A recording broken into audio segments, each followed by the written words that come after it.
Kamusta ka? I'm bored. Ba't ka naboboard? Hindi po ako makalabas. Bakit gusto mo lumabas? Kasi po, para makapag-SM Tapos, at nakapag-mall. mall, tapos, Tapos gusto ko pumuntang Boracay. tapos, Yan lang po.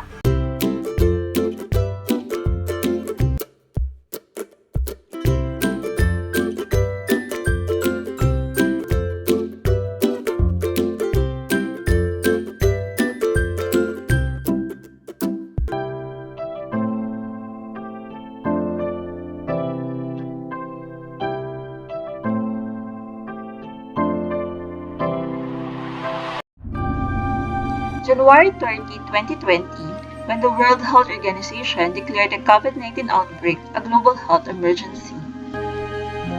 And on March 1, 2020, World Health Organization declared COVID-19 as a global pandemic. From then on, different lockdowns were placed all over the world. And these COVID-19 lockdowns caused severe impacts on children across the globe.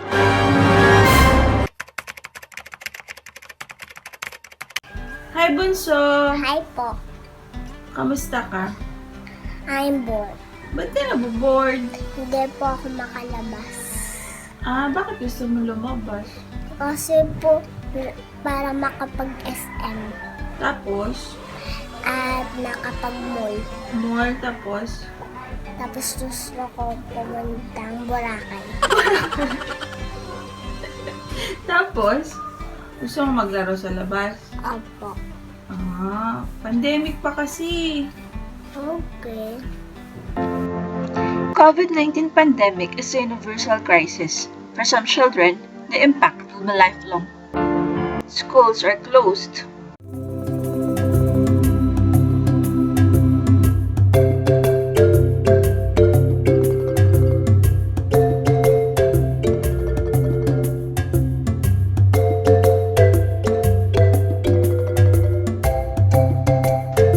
But now, in this time of pandemic, ganito na ang eksena.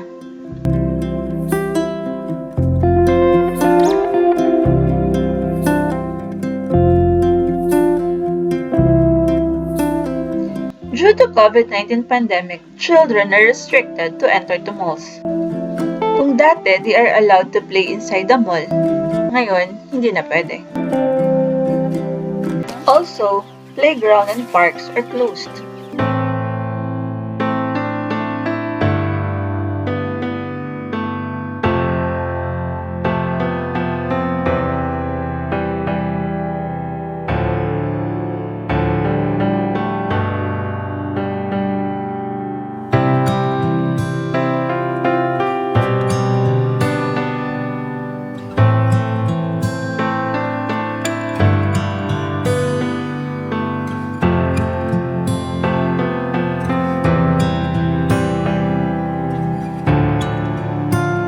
But now, children have no choice but to stay at home.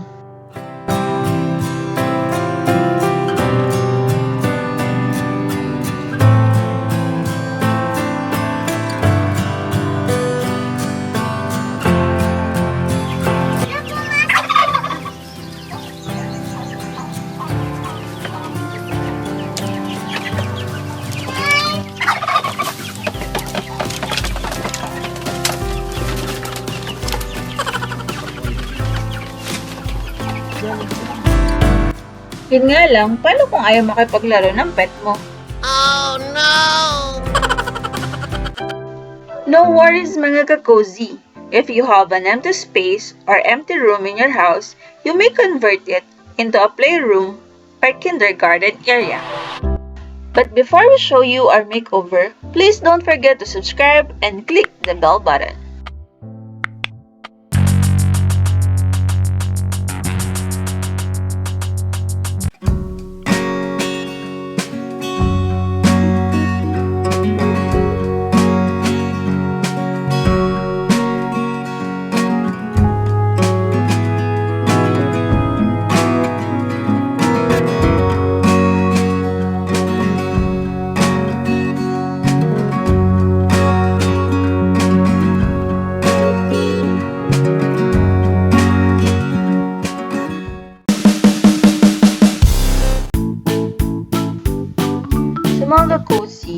dahil playroom yung ating mini-makeover, so ang una nating gagawin is to ensure na okay yung flooring natin.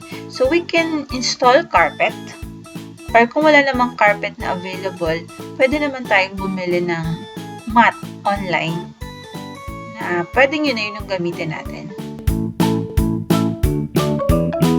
In this particular makeover, mga ka-cozy, ang ginawa natin is nag-install muna tayo ng insulator prior to the installation of the carpet. This is to ensure na malamig talaga dun sa room kasi this is a playroom, so for sure, pagpapawisan yung mga kids.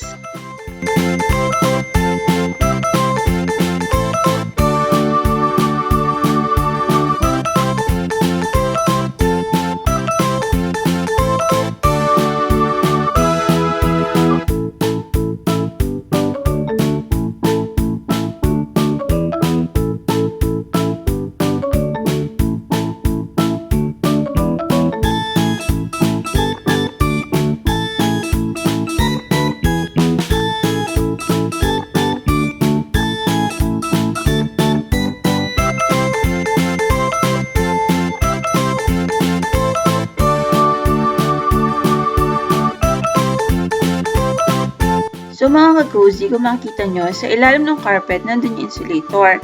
May kinabit kanina. So, yan yung ginawa para hindi masyadong mainit sa loob ng room or ma-maintain yung lamig ng room.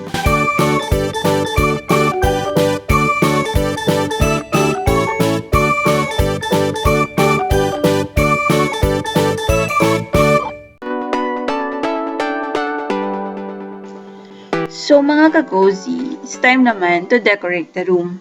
So maglalagay tayo ng mga stickers sa wall para magmukha talaga siyang kindergarten or playroom area.